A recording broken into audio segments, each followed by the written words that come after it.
Na, aišku, pirmiausiai noriu pasveikinti varžovus, kurie kovoja iki pat galo. O pergalė, manau, lėmė nusiteikimas.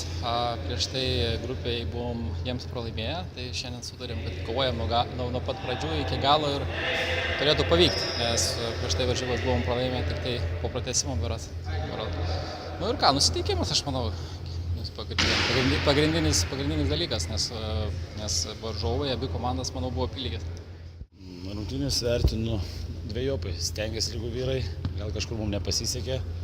Aišku, žaisti prieš tokią komandą kaip Simuva, sakykime, pusė Lemenkaino turbūt.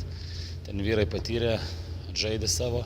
Pas mus jaunimas buvom vienu momentu lygų ir pagavę iki 6 taškų, bet ir vėl kelios klaidos pas mumis, perskubėjimas. Gal šiandien truputėlį mes ir tą gynybą bandėm keisti, bet ne viskas pavyko.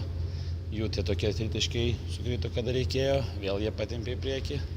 Bandė jaunimas, nepasisekė gal. Pasiseks dėl trečios vietos. Sėkmės visiems.